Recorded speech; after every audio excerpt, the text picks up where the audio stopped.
Hello and shalom. I'm Dr. Victoria Sarvadi, and I am excited to talk to you some more about the Passover season and what it's all about, what it points to, how it points to Yeshua, and the wonderful nuggets of information that comes from the traditions that have been so long ago entrenched and embodied in Judaism and the Jewish people, and how we as Christians really need to take advantage of this wonderful holiday that Jesus loved so much and couldn't wait to spend with his disciples.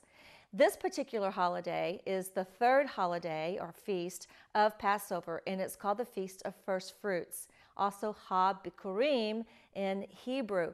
This is probably one of my most exciting feasts to talk about. I love Passover and what it meant for Yeshua to pay the price and the penalty for sin on the cross, but this is the most exciting feast.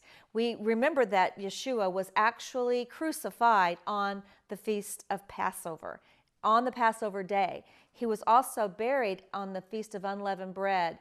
As the sun was going down and that feast was beginning to start, he took sin into the ground with him, leaven with him, and was buried with our sin.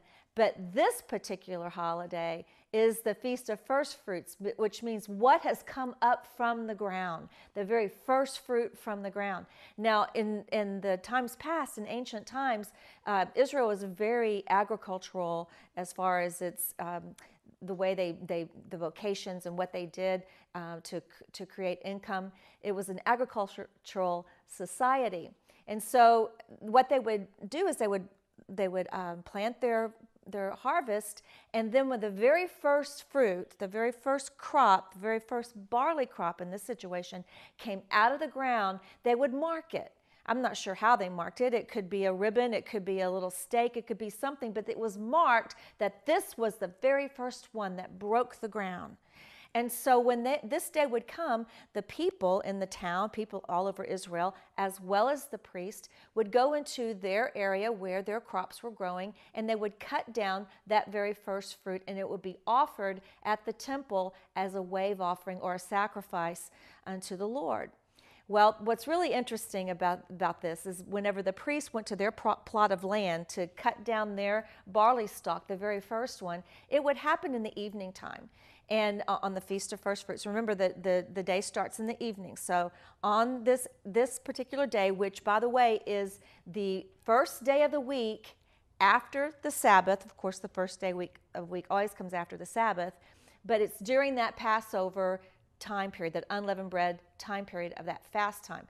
On that day, on the very first day, as the sun was going down, the priest would go into the field and cut down this first fruit. And it would fall into a white cloth, and he would wrap it up, and he wasn't allowed to touch it. He would take it to the temple, and it would stay overnight in the temple. In the meantime, the townspeople would come and follow the priest into the temple, and it would be a great holiday, a time of rejoicing. It would be at nighttime, so the fires were burning, and it was a wonderful time for this the commemoration and the celebration of this first fruit that came out of the ground.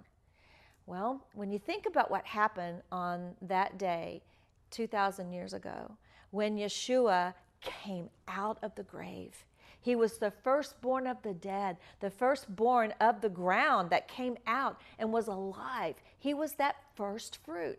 And so when you look at the first fruits in the Bible, many times, any type of crops reference has to do a lot of times with the souls of man, souls being won for the Lord. And so Yeshua was the firstborn of the dead, which means that there would be others that are coming up out of the ground soon in the resurrection.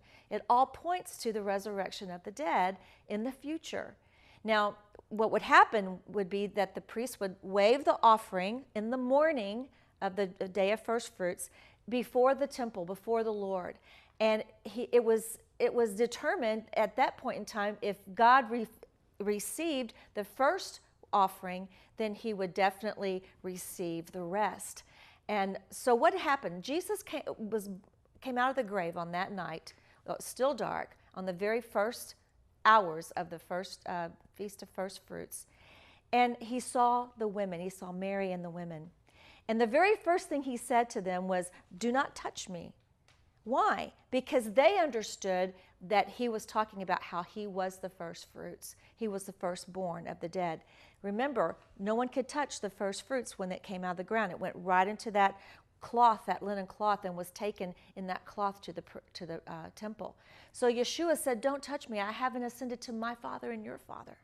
So he was going to go to heaven. Do you remember in the scriptures, it says that many people who were dead all of a sudden were seen walking around Jerusalem. Why?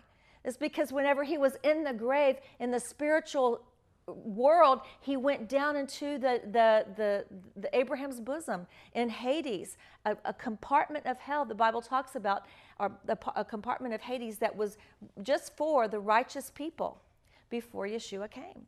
And they were gathered there, and they were waiting there. When Messiah came, he preached to the captives underneath. And those who received him, he led captivity captive and took them on the clouds with him into the heavenly realm. It says in Daniel 7:14 that he saw what looked like the Son of Man riding on the cloud, standing before the Ancient of Days, and to him was given glory, power, and a kingdom. Now you remember that the priest is waving that offering before the Lord on the Feast of First Fruits to be accepted. At the same time, Yeshua was standing before the Ancient of Days, as it says in Daniel 7:14, waiting to be coronated, if you will, given glory and power and a kingdom. You might find it interesting to note as well that when the women saw him, he had not finished his work yet. There was still more ministerial high priest work left for Yeshua to do, and that was to present himself to the Father. And when the Father received him, he coronated him, he crowned him, he gave him glory, all power, all authority, and he gave him the kingdom. So now when he goes back again to the earth, and this happens at the end of the day on the first day, when it was evening, there were two men walking on the road to Emmaus. And he joined them, and of course he's saying, why are you so perplexed? And they said, haven't you heard what's happened? And of course they told Yeshua about the things that happened in the last 3 days in Jerusalem, and how it has just really caused some chaos and concern within the city. And Yeshua, of course, was listening, and he says, didn't you know that all these things had to happen before the Messiah came, before the Messiah could come in his glory? And they said, can you stop and have some bread with us? The sun's almost going down. So here's the first day, almost coming to an end. And so Yeshua talks with them, and they said they burned with compassion and warmth and excitement as he was talking to them. And then he disappeared. They knew exactly who he was. He was the firstborn of the dead. He was the first fruits that came on the Feast of First Fruits. Now, what happens whenever you bring the first fruits to the temple? It's called an omer. One sheaf is called an omer. It makes about 3.5 liters of wheat whenever it's grinded up. And so this is something that was done every year, and they would count this omer. They would bring in the sheaves for 50 days. Now, 50 days after the Feast of First Fruits is called Pentecost, 50 days. In Hebrew, it's called Shavuot. So you understand that there was this timing that God was exactly perfect in giving us the Messiah, our Passover lamb on Pesach, exactly perfect on putting him into the grave with our sin at the onset of the Feast of Unleavened Bread, and exactly perfect in his appointed times, his timing of the Feast of Unleavened Bread, also for the Feast of First Fruits when Yeshua rose from the dead.